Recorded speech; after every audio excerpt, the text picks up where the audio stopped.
এবছর বাজারে এত পরিমাণ পেঁয়াজ কলি উঠেছে যে ভাজা ভর্তা তরকারি সবই খেয়ে নিয়েছি। সকালবেলা ফ্রিজ খুলে দেখি এক আঁটি পেঁয়াজ কলি পড়ে আছে। রুটির তরকারিও করতে হবে, তাই চিন্তা ভাবনা না করে ঘচাঘচ ফ্রিজে যা ছিল সমস্ত কিছু কেটে চাপিয়ে দিলাম। তবে সত্যি কথা বলতে বন্ধুরা, রুটি বা পরোটার সাথে এই ভাজাটা খেতে দুর্দান্ত লাগে। আলু, ফুলকপি, পেঁয়াজ, টমেটো, ও হ্যাঁ, টমেটোটা অবশ্যই দিও।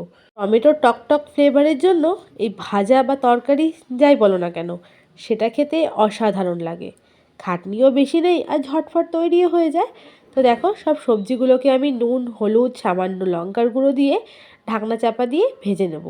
তবে হ্যাঁ, এই রান্নাটা করার সময় কিন্তু একটু লো ফ্লেমে করলে খেতে বেশি সুস্বাদু লাগবে।